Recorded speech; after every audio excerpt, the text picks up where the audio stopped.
Welcome to Dead Man Talking. Tonight's show is an exclusive story from a brand new author by the name of KB Michaels, aka Azra Ali. And as ever, please do let us know what you thought down below in the comments box. Please do like and share.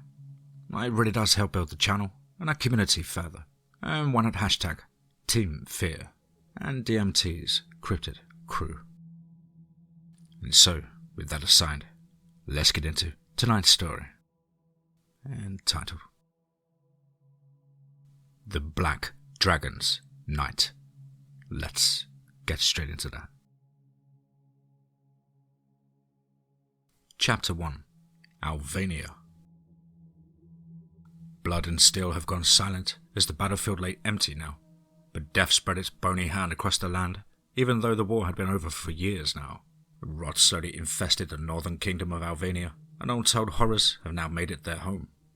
No one knows what brought the demons, their numbers totaling 13. Those who know of their existence and remain alive know them as the generals of dissent, ushering in the most foul of cursed monsters upon the kingdom. Darkness slowly corrupts the land and tortures the people in the remote parts of the kingdom.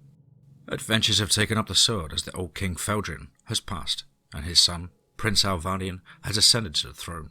And where most thought his elder sister, Princess Phileas, would have taken over, she did not do so. No, instead she remained as head of the Holy Knights of the Goddess of Waster, rooting out the evil plaguing the land without support from the royal army. To dismay for those who are being plagued, the new king doesn't seem to care, dismissing them as rumour, as he is busy changing the kingdom's laws to suit himself. However, even though the king does not move, venturers from far and wide have come to earn coin, glory, and perhaps fame. And that does not mean it is the only thing that drives a person to take upon themselves to hunt the general of the center, their master. And clad in black, a nightmare for these horrors rides through the land, bringing justice and vengeance at the same time. These are the tales of a dark knight who once was thought dead, travelling with his companions in arm. Their goal is not glory, honor, or even to save the souls of the damned. It is to bring a swift, violent end to the demons and place their master in the ground. Ivor ran as fast as he could through the woods. The chilling, echoing howls chased after him as the mist crawled around the ground. He couldn't even see 5 feet in front of him. Not that it would have mattered at this time. There were originally 8 of them, all experienced adventurers of varying natures. They had met in the kingdom of Alvania and knew that the money was worth a team-up. The small town of Viagra was being plagued by a beast that was proven to be a massive problem to the locals, even said to have killed a few people in the process. They brought along 2 hunters, figuring it was probably some bandits or some kind of wild pack of dogs of some kind. That should have been easy, but he knew something was wrong from the moment they got to the little remote town. The townspeople, they seemed so defeated, trying to avoid them. One old woman who the villagers tried to silence and were acting crazy, shouting they need to leave before it was too late. Benit, a swordsman, encouraged them to ignore the woman. They could handle anything that came their way. The idiot was wrong. The biggest sign something was wrong was the chapel in the centre of the town, which looked as if all the windows were boarded up and abandoned long ago. It seemed as if the townspeople would stop praying to the gods. However, nothing could have prepared them for what had happened or what was about to happen to them. They ignored everything, and now they were paying the price. And the night had started off so hopeful until the silence fell over the forest. Everything became silent before the bloody bass sound reverberated through the forest. It sent a chill through everyone and fear took hold of them. The hunters said something in their native language and ran fast from the clearing that they had set up in. The others didn't even have time to stop them or even register what they were talking about. And Ivor caught something about wolves. And everything went silent as the mournful moon rose high above them before the chill fell over everything. The dead silence was more nerve-wracking, as if nature was holding its breath. Just as the mist started to rise over everything, that's when they heard the screams that echoed through the dark. And they knew who the screams belonged to. The hunters didn't make it out alive. Benitez lit a bonfire, told them to stand fast, and that all they had to do was stay together, that the light would keep the beast back. That didn't help as fear gripped hold of them when one of the hunters' head came flying out of nowhere and landed with a sickly squishing noise into the flames, sending embers everywhere. Benitez panicked and let his anger get a hold of him as he taunted the beast, thinking he could take it. And no, that was probably the dumbest thing that he could have done. They thought it was a simple beast, dumb, and that he didn't know who it was dealing with.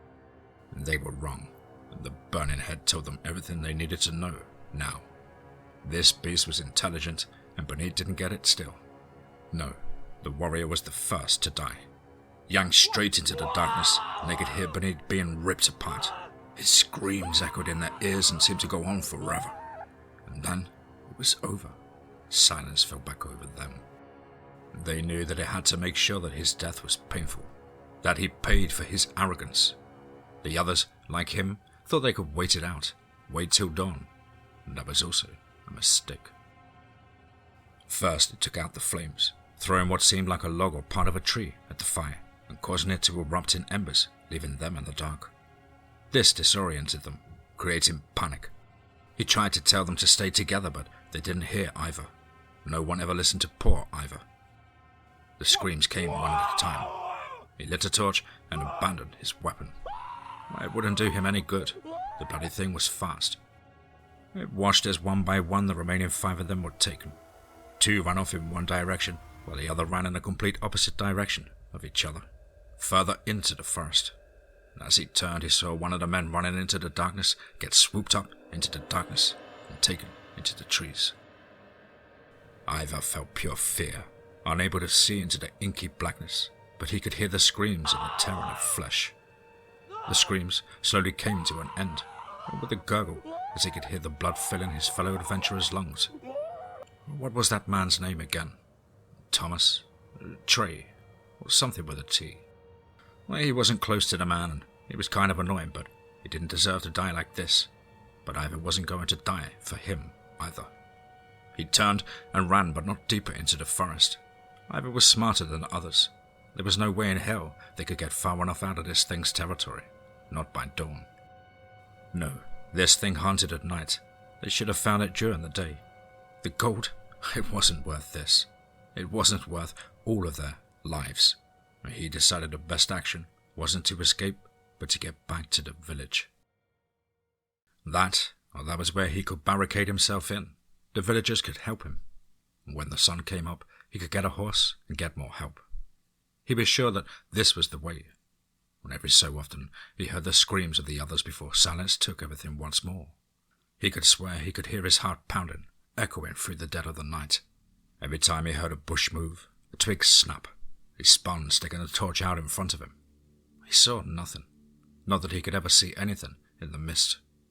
The howl split the air again, closer this time, reverberating through his chest and echoing through his bones. He screamed in fear and ran hard, tripping over his own feet and stumbling into town. He could almost weep as he gave thanks to the gods for making it this far.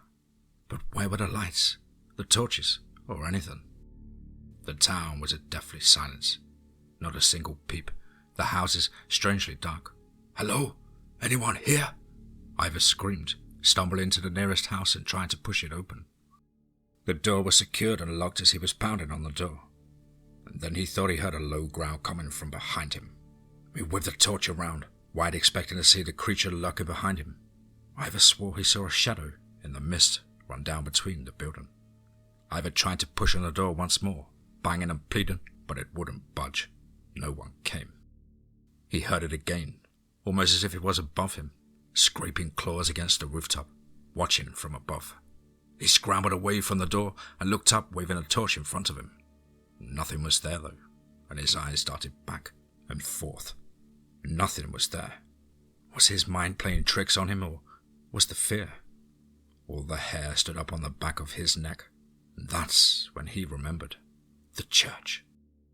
It was in the center of town, and that was where he headed now, charging down the street, still taking in that no one was there.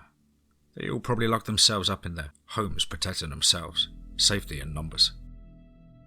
Sweat poured down his face and fear gripped a hold of him as he ran his hand through his long black curly locks. And he started to run towards the center, stumbling every so often, twisting in fear and hearing the growls echo through the silent town. The beast was teasing him, taunting him by moving in the shadows and through the mist. As he approached the chapel, there was a strange comfort of seeing it just for a moment. He relaxed. He shambled to the doors and began pounding on the doors. "Let me in, please," Ivor shouted, his pounding against the door.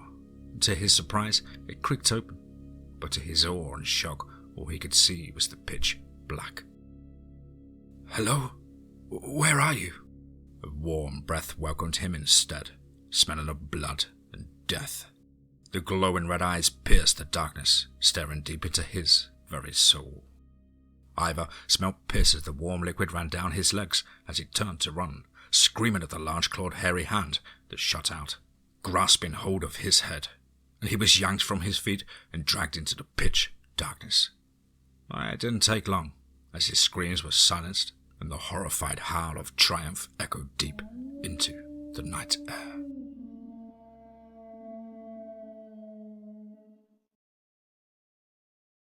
Chapter 2. Darkest Night. Let's get straight into that. Vanessa ran as fast as she could. Her heart pounded so hard she was only in her 12th year, but she had already been brave for coming this far. She had been careful though, and she had slipped out during the new moon in a storm to cover her scent. She had been on the road for a month now, trying to find anyone who would listen to her, but it fell on deaf ears. The guards from the closest town told her to mind her business and said if she needed help, she needed an adventurer. However, there was no help at all, since the adventurers all gathered in the capital. Lucky for her, she had enough to get supplies, and none tried to convince her not to leave but to stay with her, so she would not end up like her parents. But Vanessa knew they needed the help, and the wards wouldn't hold out for long. But the old woman made sure to give her gold and supplies for the long journey, wishing she could have gone instead. And no, Nan was too much of a staple in the community, within the town. They would have noticed her missing immediately, but not Vanessa. She had stayed mostly indoors, as she couldn't stand them. They were responsible for their death. And Nan tried to save them all, but they, her parents, sacrificed themselves to save the two of them. And she had no choice. She had to find help. She left the city, not taking a chance to wait. She had to let them know. They all came but never listened. It was a death trap for those adventurers who had come to slay the beast, but they all failed. They all died. None of them listened to her Nan when they came. If she could get to the city, she could find the guild and update the information, and maybe find someone that could handle the situation. Hell spell, she thought. Maybe even get the king to send an army to handle them.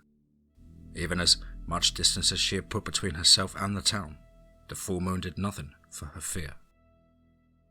She was a good woodsman herself. Her father had taught her to hunt and survive in the woods before it became no longer safe. She sat close to the fire that night before she heard it. The deep, reverberating shrieks turning into a monstrous howls. They shouldn't have been able to find her, but she was wrong.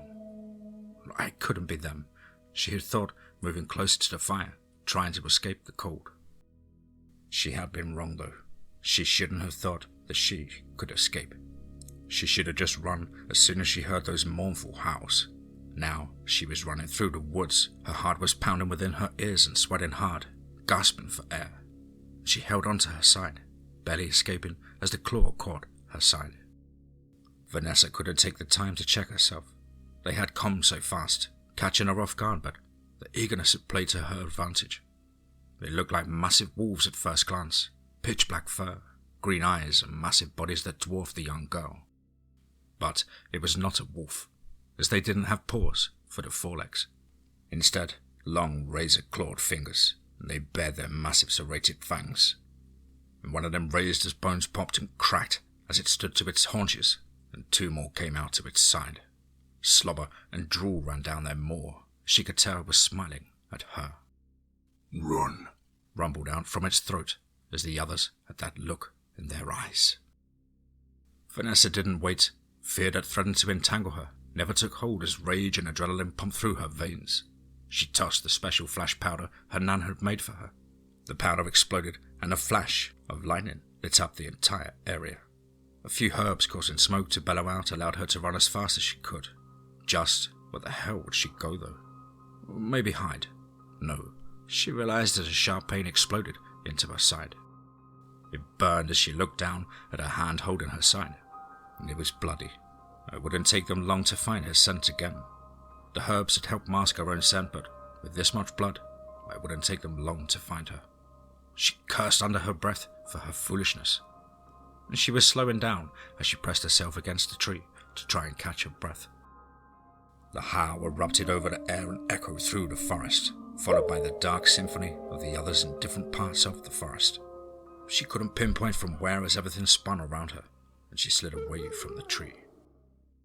She heard a crack as something was approaching her, and fear pumped through her veins as she growled to herself. "Stand up, stupid! Nan needs us!" And she pulled a doll out, grabbing hold of it close to her as tears slowly crept down her cheek. She was gonna die, and she fell to her knees.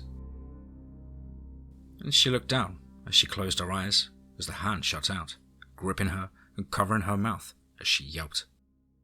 Those amber eyes stared into hers from the shadows of the wide brim hat as he hissed out, "Quiet, lest you wish them to find us. Do you understand?"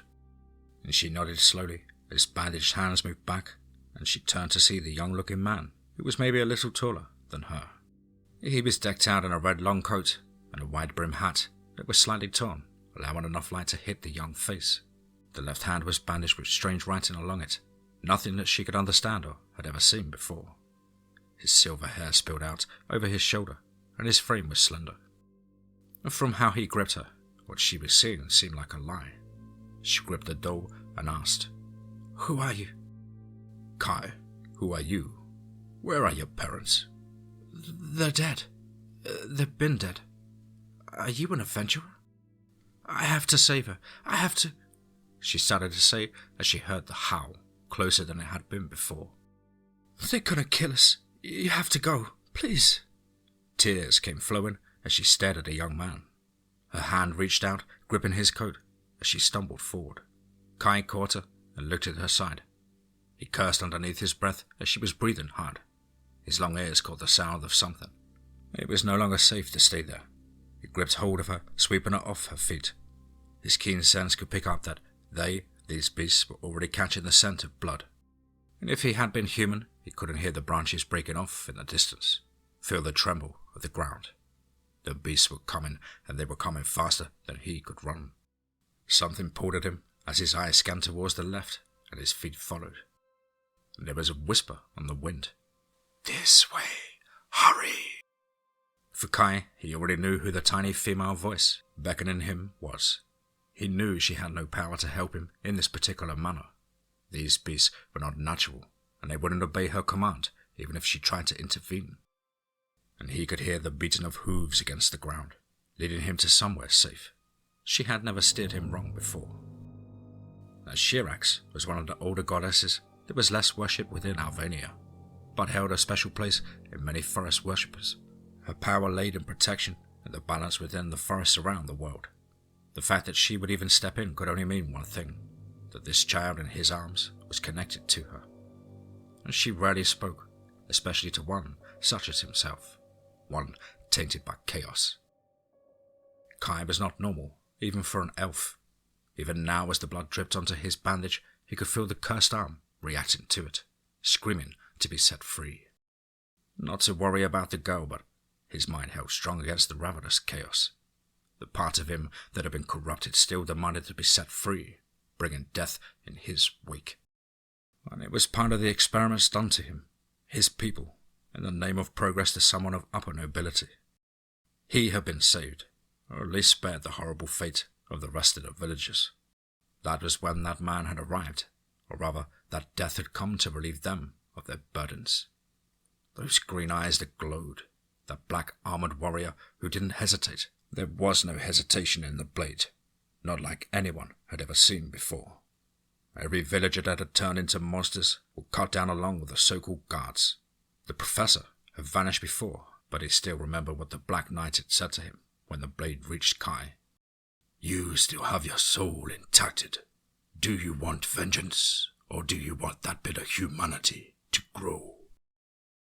He never once regretted his decision all of those years ago, as he watched the bodies burning in the hidden hovel. The now empty village still remained as a reminder of their graves and what had been done to them. Now, somehow, the toxin of evil that was spreading across the land had affected this little girl bleeding to death in his arms. There was no time to heal her wounds, as those hounds would be on him soon. Kai then heard the echoing howl of victory right behind him, as the savage slumbering beast tore through the trees. He could hear the ripping of branches as the massive hulking form blotted out the moonlight that managed to flicker through the branches and leaves. Kai couldn't dodge, but there was no time, as he pulled the girl tight to his chest, trying to protect her as best he could. He knew those razor-sharp claws would rip death into flesh, maybe tear him apart, but that wouldn't stop him, as he wouldn't let these bastards have one more bite at her. Its gleaming, glowing eyes stared down at them as it made a guttural growl, as its hunger got the best of the beast. The interfering little man smelled delicious. It was a 2 for the price of 1. The creature thought, as its long canine snout opened, revealing a row of sharp fangs. It drew back its hand and drove the dagger-like claws forward, threatening to grab hold of Kai. However, the shield came out of the dark and slammed into its arm, out to the side, while its open mouth was not rewarded with flesh but with a flaming torch slamming down its gullet. Letting out a hurt whimper, the beast rolled to the ground, thrashing at its snout. Kai turned and saw a figure holding a shield with a torch, as a long red-black ponytail whipped in the wind, along with a tattered scarf. "That way, now," the man said, pointing to his left. Van had been travelling through the woods at the time, and he'd be settling down for the night. He had tied down the might black warhorse, removing the black metal barding, with horns coming out from the chevron, giving it a very unearthly look. There was a silver lining along the edges of the pieces of plates, along with engraved swirls and patterns on them. However, even before the sun had gone down, Van had felt that there was something not right, as the hair on the back of his neck stood on edge, and he had learned to follow those instincts. He didn't just prepare the main fire near him and sleep near, but had set up several bundles to light just in case. He normally didn't like bedding down on a roll in his armor, but had decided to remove the chest piece and his ornate helmet. He left the greaves and gauntlets on, along with a tattered red scarf wrapped around the lower part of his face. And just as he had finished his meal, the moon had started to rise when he heard the unearthly howls. Fear did not grip him, as he could feel the blood within his veins starting to pulse as he stood from his resting spot. His eyes slowly started to take on that green hue, and he could sense them even now. The mighty warhorse let out a snort, not even bothered by the unearthly howls. Van calmly stood as he decided what to take with him. "They are coming." He recognized their voice as it echoed in his mind as he gripped a hold of the kite shield from the ground. It was like the rest of his armor, black with a silver lining running along it, leading to a red gem. He also gripped hold of the torch, lighting the crimson flame, and took his time lighting the other spots he had prepared, allowing more light into the area. He could sense the beasts. They were low-level runs, but they had the archdemon curse flowing through their veins. It was a wretched feeling, as if some kind of black sludge threatened to swallow everyone around them. It revolted him, dragging him back to that day.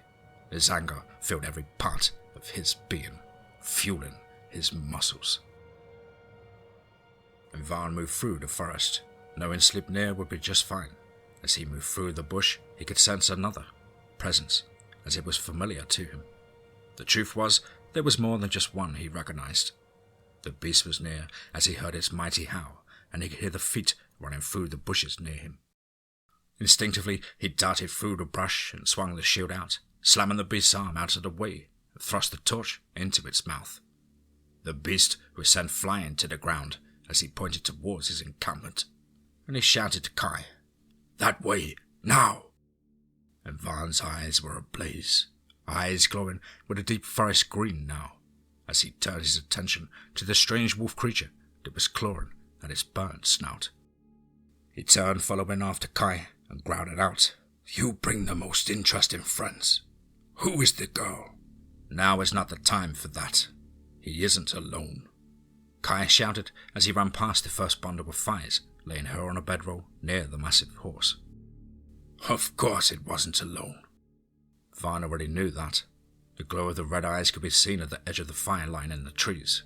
There was at least 2 more with the beast, travelling like a pack, and he could hear the growling. "Can you save her?" Vaughn asked, throwing the torch into the main fire pit while moving towards the massive wrapped object against the tree. They were being smart as the eyes vanished and disappeared into the darkness. "I don't know, but she's lost a lot of blood, and I will need to focus. Can you keep him off my back?" Kai asked as he recognized how stupid of a question that had been. Vaughn was already pulling the cloth away from the ridiculous massive 2-handed black blade while letting out a grunt in response. The hilt was protected by what looked like intricate basket hilt that twisted around it. The elf could hear them moving about, spreading out into different positions to attack. If he had been human, he could easily have lost them, but they had picked the wrong person to attack. Maybe it had been instinct on their part, but the beasts were probably fighting over if they could take the man standing before them. A chuckle emerged as a gravelly voice spoke out from the darkness.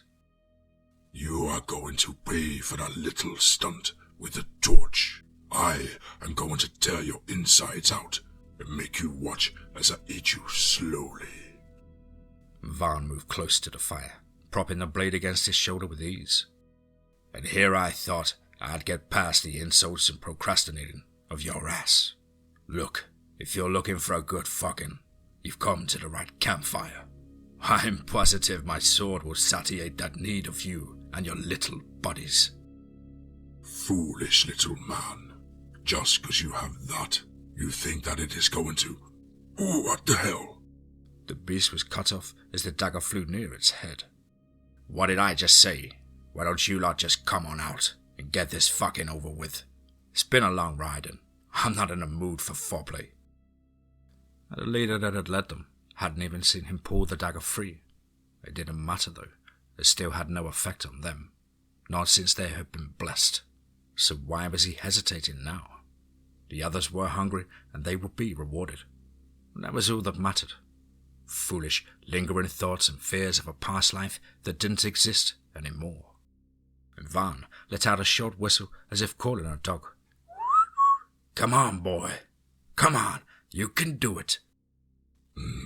This man needed to be taught a lesson. Letting a guttural howl, the beast charged forward. They would kill this man slowly and kill the girl. Bring back the elf's heart and balls of the human as trophies for their master. This would be a good night indeed.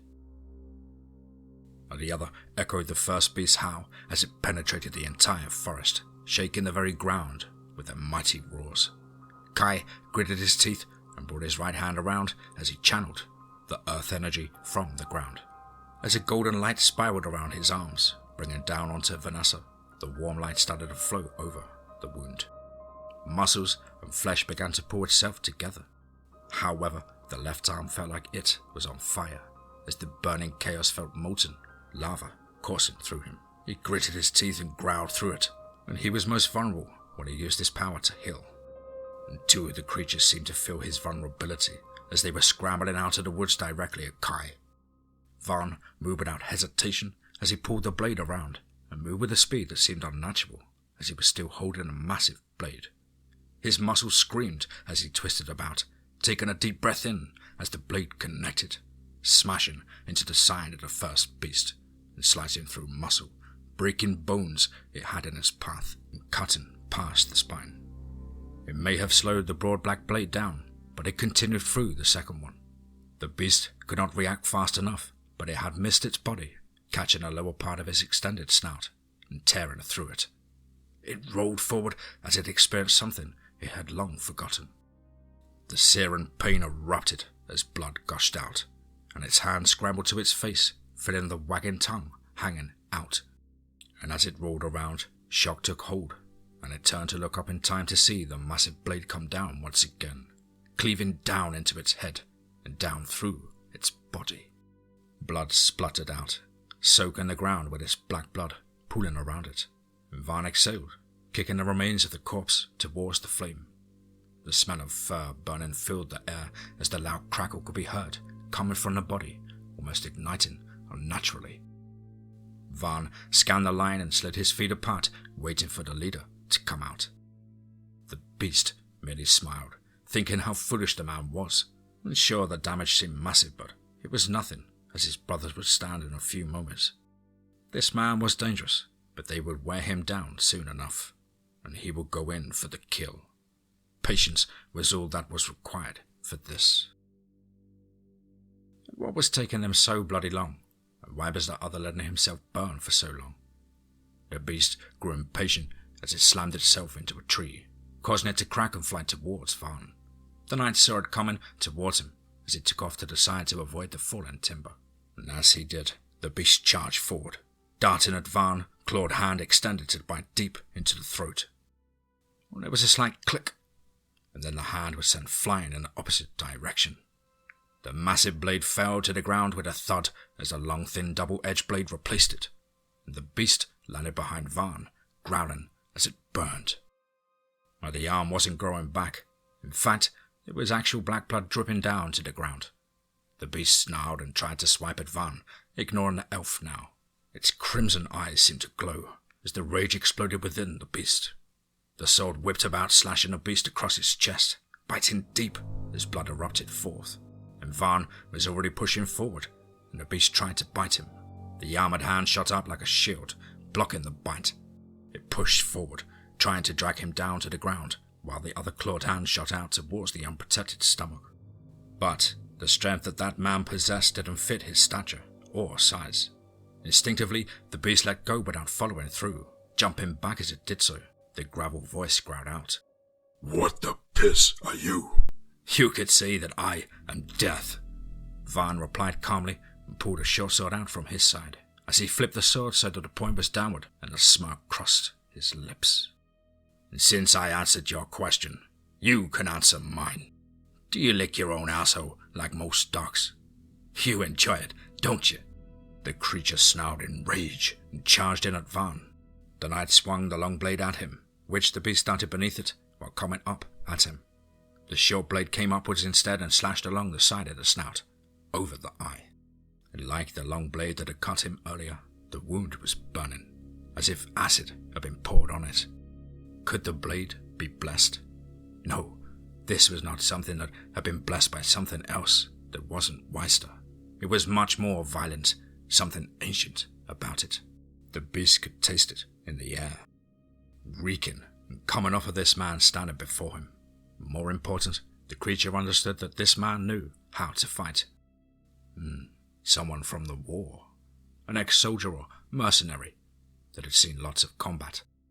It's good I saw the glowing light, no longer able to smell blood coming from the girl. That moment of distraction was what Van needed though, and he was already moving in, drawing the blade upwards with a slash. It bit deep again, but the creature charged in at him, trying to bite him, at least to end his life in the process. But that was cut off sharply as the short sword came up into the bottom of its snout, and straight into the brain. Van didn't hesitate as he yanked it, and the short blade straight back, slashing through the skull. Its body hit the ground with a thud, and Van flicked the blood from the short sword before placing it back into the sheath. "I think that's all of them." "It was indeed," a female voice said as a deer emerged from the woods. "Oh, you," Van said as he made his way over to Kai. "Is the little girl going to live?" And falling back, he looked over to Van, shaking his head. "I have no clue. She lost a lot of blood before I even had a chance to heal her. What is a little girl like this young, doing in a forest alone? She has to be one of your followers." Kai looked to the deer, and Shirax nodded and said, "Yes, but I do not recognize this child. I don't know where she came from, but I know she was in danger. By the time I'd found her, she was already in your arms, Kai. And since I know that the Black Knight was here, I figured he could deal with the beasts." Van slid the sword back into the other blade and spat to the side. I don't deserve you, or any of the damn gods. But you belong to her, and you do kill these things with a passion. None of the other ancients understand what drives you, but you are doing us all a favor. Even if the others don't appreciate you, I recognize you for the things you do. Varn let out a scoff noise, knowing how much his life had changed since that day. When he started to drag the bodies of the beast that were turning back to human. Even now their bones and muscles twitched as the curse that fueled left the expired bodies. "A little help here," he said, tossing the corpses together, looking at the elf, who was exhausted. Kai sighed as he forced himself to stand and moved over to the corpses. The bandages on his left arm began to glow violent red as he raised out an outstretched arm towards the bodies. Black flames leapt forward while there seemed to be a wailing that echoed through the forest. Everything, including the blood smeared on the ground, dissolved into flames that erupted violently into the air. And there was no sign left that a battle or even a fight had even been there. It's so convenient when you are around, Kai. Sometimes I think that's the only reason you like having me around. Anyways, thank you, Shirax. I wouldn't have known he was here if you hadn't guided me. But the deer was already gone, so he realized the forest goddess had already left. And looking to Varn, Kai watched as he sat up against the tree near the now pale girl sleeping. He tossed the satchel towards him as Kai caught hold of it. Inside were provisions of dried meat and biscuits. Thanks, Kai said, and looked at the girl. What will we do about her? Vanessa was covered in sweat, and she was going to have a rough night. She rocked back and forth, muttering under her breath, Please save her." Looking at Kai, the elf merely nodded. He already knew that the Black Knight was already thinking, and Kai let out a sigh and looked at the moon. You know he probably has a hand in this matter. You think it's one of the Forsaken generals, don't you? When isn't it? Besides, this is the best lead we've had in a very long time. Also, it's not like he wanted to get out who I am, anyways. And Kai smirked and took a bite from one of the biscuits, looking at Varn. Well, I already know what the plan is.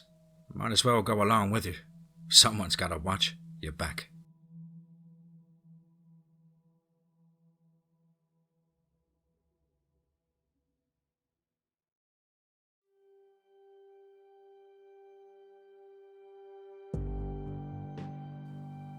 Wow.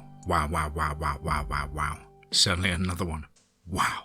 I'm afraid that's all I have time for today, but do not fear, I will be uploading the rest in a couple of nights' time.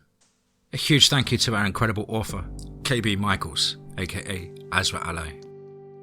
What an incredibly intense start to a unique and fascinating storyline. Thank you ever so much, Michael, for allowing me to narrate this story on the show, and putting your trust in me to do the job correctly. Of course, I really hope you enjoyed this rendition, and look forward to more updates in the future. Well, guys and girls as ever, you know the drill. Please do let us know what you thought down below in the comments box. Please do like and share. Well, it really does help build the channel and our community further.